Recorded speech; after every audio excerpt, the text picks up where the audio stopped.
弟兄姊妹平安，今天是2024年12月27号。今天的经文是诗篇148篇，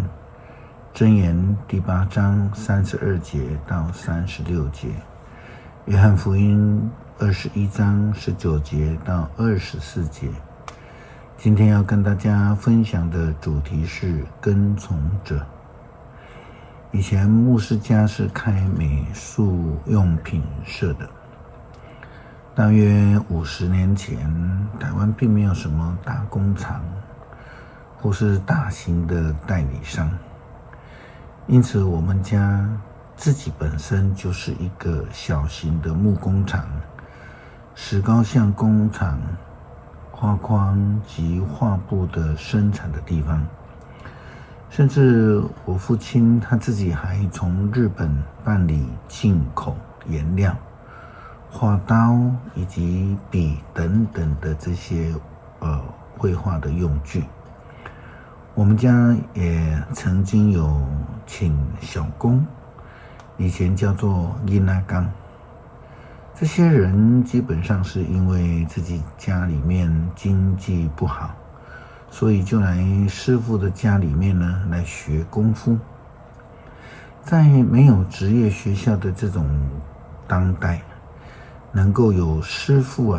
愿意来收留，就好像考上了状元一样，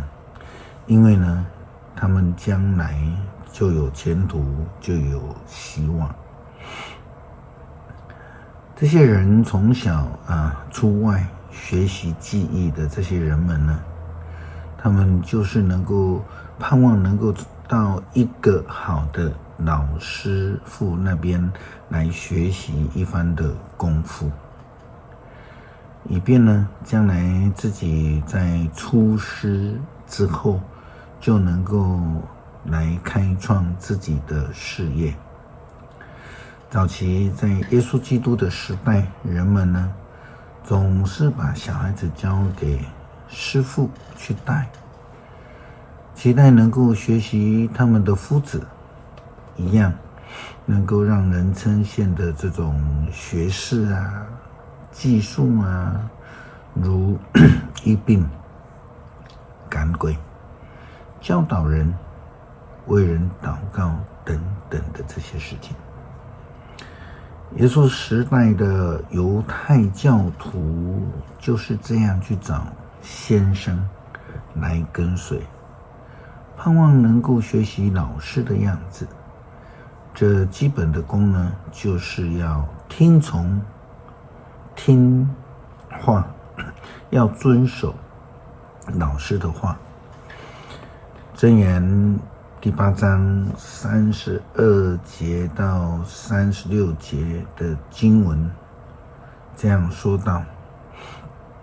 年轻人现在要听我，照我的话说，你们就有快乐。要听从你们所受的教导，要明智，不可拒绝。听从我的话的人多么有福他天天守在我的门口，在我家门边等候，找到我就是找到生命。他会获得上主的恩惠，没有找到我的人就是伤害自己，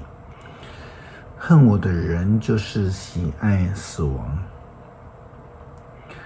耶稣基督他也呼召人来跟随他，他亲自呼召的12使徒，或者是我们应该说，耶稣基督在众多的跟随者当中呢，他曾经挑选并且差派了72位门徒出去传福音、医病、赶鬼。在这些施祭者当中，他又亲自挑了12位门徒来跟随他，让他们成为自己的接班人。同样的，耶稣基督对他们的要求是要完全的顺服。约翰福音21章19节到24节记载了耶稣基督的话说：要彼得与约翰就是顺服，其他则与他们不相干。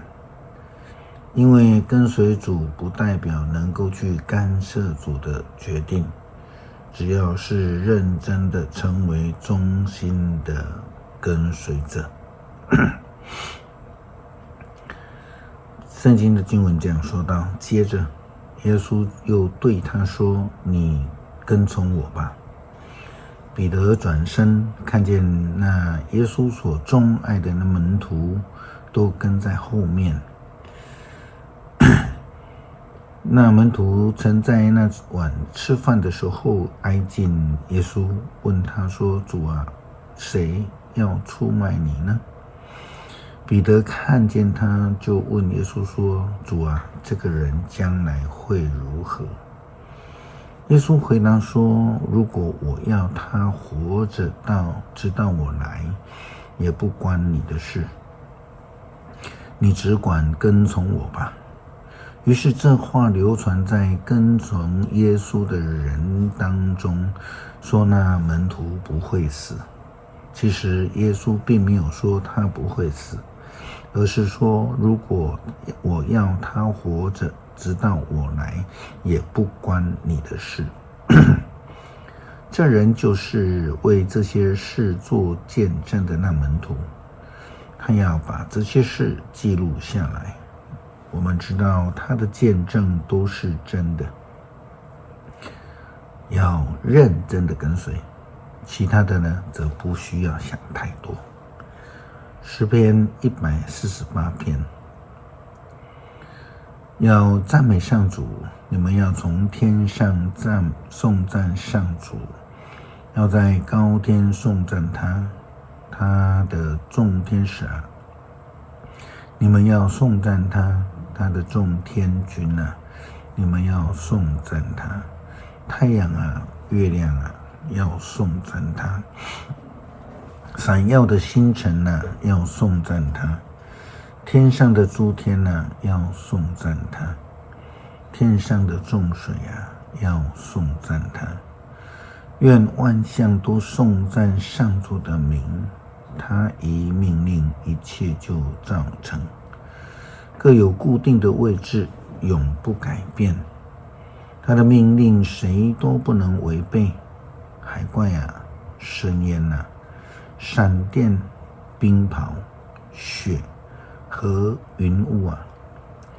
遵行命令的大风啊，要从地上颂赞上主。大山和小山啊，果树、森林啊，野兽、牲畜啊，昆虫、飞禽啊，你们都要颂赞他。君王啊，万民啊，公侯啊，一切掌权者啊，少年人啊，少女啊，老年人啊，孩童啊，你们都要颂赞他。愿他们都颂赞上主的名，唯有他的名被尊崇，他荣耀的超越天地，他使他的子民强盛，因此他忠贞的子民以色列，所有亲爱的子民都颂赞他，要赞美上主。恳求主帮助我们成为忠心的跟随者，千万不可以